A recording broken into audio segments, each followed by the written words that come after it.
What's good, y'all? It's your boy Cold Blooded, and we back with another one, man. Let's get it.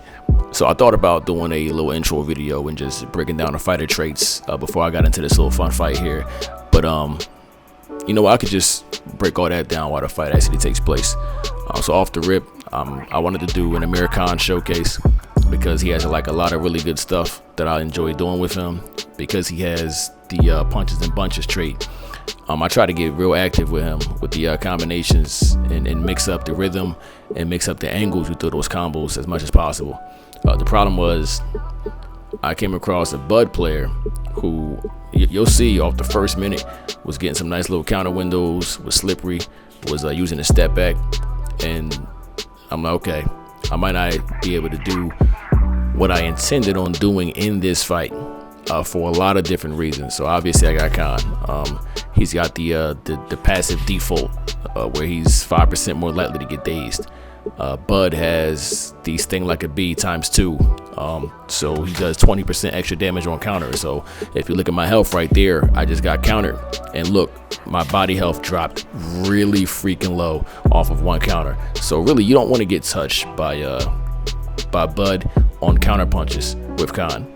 There's also the case that we both have punches and bunches, and so because there's a big stat differential, it's a fat chance that if I step in and get a combo off and try to flurry, and he with Bud flurries with me, we're both gonna get the benefit of the damage buff per hit in the combo, and I'm gonna lose every single time. As you see, he's already got blood on his glove, and we're only like a minute in the first round, so it's crazy. What else do we have? So you see, I'm starting to get busy now. I'm gonna take the risk of those combinations. I got his patterns down. I'm starting to see a bit of a rhythm, but again, it's still risky because I am using Khan. There was something else I wanted to really break down. It'll probably come to me as we watch this fight. There we go. So yeah, I'm getting my counters off. Oh, also, I don't know how good this guy is, so I'm assuming that if he's smart, he'll go southpaw with Bud. Obviously, Bud has switch hitter, so he gets no negative penalty for changing to southpaw, and he actually gets all buffs. If y'all are in the know, when you go southpaw with Bud, some shit just comes out instant. This is what I do when I'm Bud. The lead body hook is instant when it's a power punch with Bud. The straight, also instant, comes out beautifully. Any combo you do off of the lead body hook, if they're all power punches, just flow instantly. Add in the fact you got punches and bunches, you could walk up on somebody with Bud, whole RB, start off with a right hook to the body, and then just go crazy. So I'm worried that he might do that too. So we're gonna see what happens here.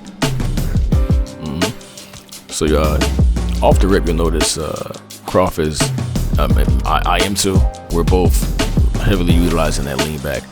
The big thing on the lean back is, as effective as it is, it's not as effective if you're doing it from your base stance, and it can be beaten very, very easily if somebody's using the punches on the angles.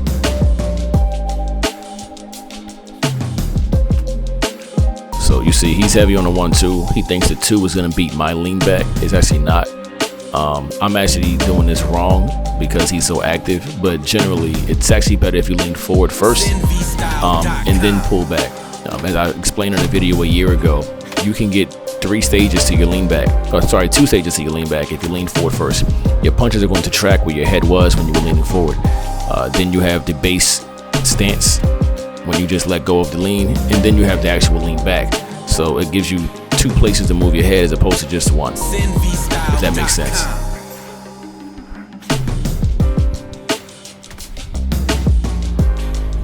Go. So right now I'm getting his timing beautifully. He's cornered where he trapped himself, and I'm just trying to keep him there with the pushes. Fall in, push, fall in again, push. That falling right hand and a push, I love doing that. Surprised I didn't push again right there. Getting kind of aggressive. Oh, look. At the end of the day, I'm still using Amir Khan. I still have to be extremely careful, no matter how good it starts to feel. Pause. Still got to be extremely careful because that can happen. And again, he is using Crawford, so who's to say my aggression doesn't turn into a counter window? And this was stupid of me because I saw in the very first round those counters are not going to do me any favors. They hurt. All right, so I come out here backing up. It's actually funny. I ended up having to approach this fight a lot like the actual Khan fight that's on the screen right now, where I'm gonna have to be more tactical, more methodical. I thought I'd be able to just zip in and out with combos and show him off that way, but he did force me to have to actually dig into a little bag and think a bit. But immediately what I want to do is I want to get that knockdown back.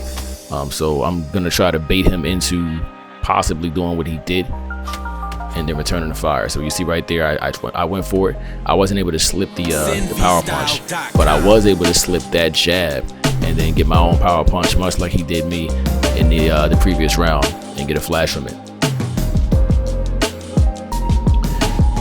So pro tip, something that I don't think he's aware of because he's not doing it every single time, but in order for him to get his right hand power punch off immediately off of that lean, he would have to lean into his right hip.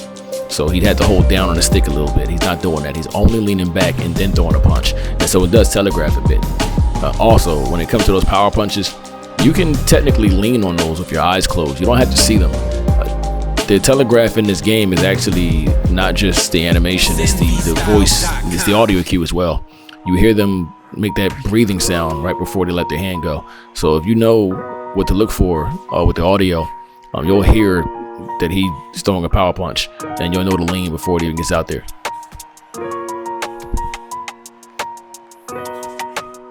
There we go. All right, so now, there we go. So now the right hand is starting to buzz him a little bit.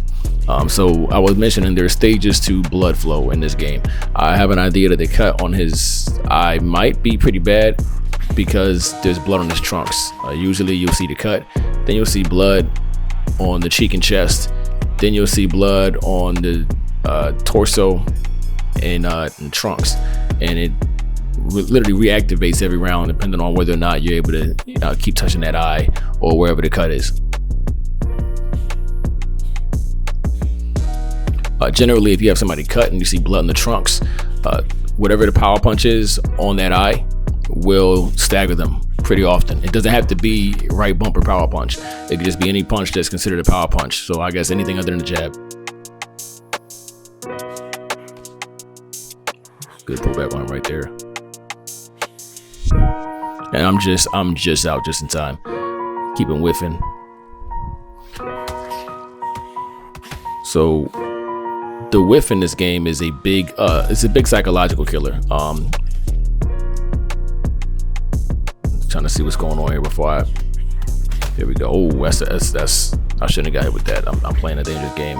Head health is low, but I don't want to reveal my poker face. So the head health was low, but I don't want to retreat and show that I'm hurt. So I'm just gonna, as you say, I stood there for a bit, made it seem like it didn't really do much, but it was dangerous because had he thrown that again, it would have been bad.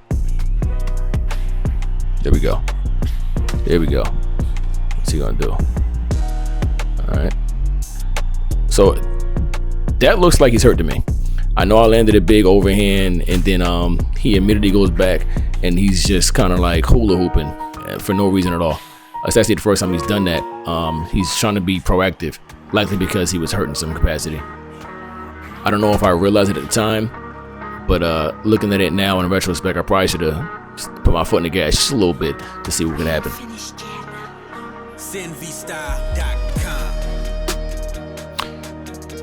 There we go.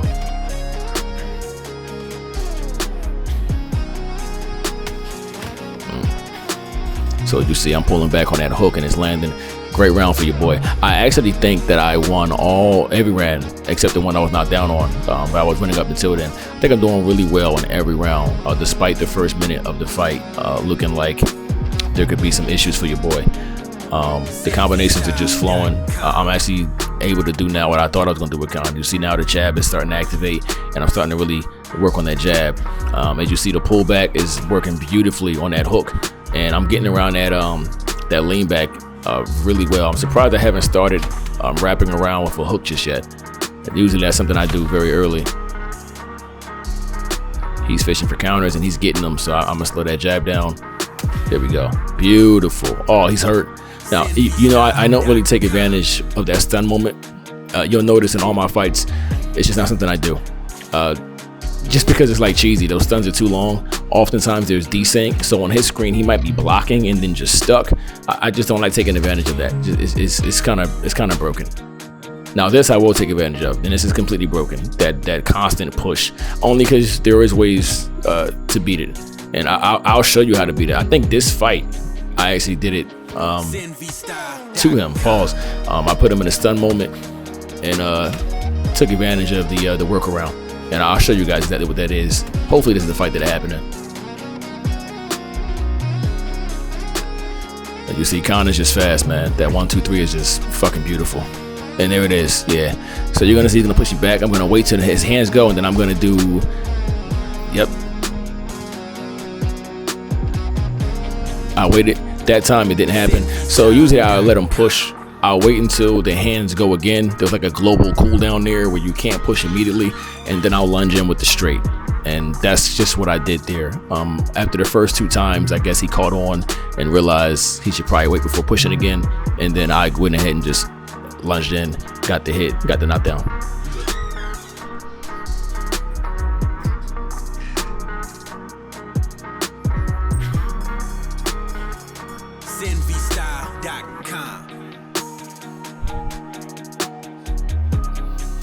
So I'd be curious to see what his health is right here, just because he was rocked off a regular sequence, regular combination, and I didn't get the vibe that he was hurt prior to that.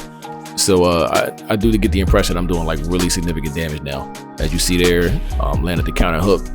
That lead hook is money for me right now. Double jab. Oh man, 1-2. Oh, the hook lands, and you see I'm just kind of loading up now. I'm getting the vibe that he's ready to go at this point. I've landed too many hits clean to think that his head health is in a good spot. Taking it slow, not just gonna run right in. There we go, taking it very slow. Yep, there we go, big counter. Oh man, power straight, hook, oh man. And this is just going exactly how I wanted it to go. Step around. Also, if you step around, they can't push you as well. As you saw, he missed the push. Lean in, boom. Wait for him to, same as that thing again. Same as that thing again. Wait for him to go. Push, run in, power hook to the body. Beautiful.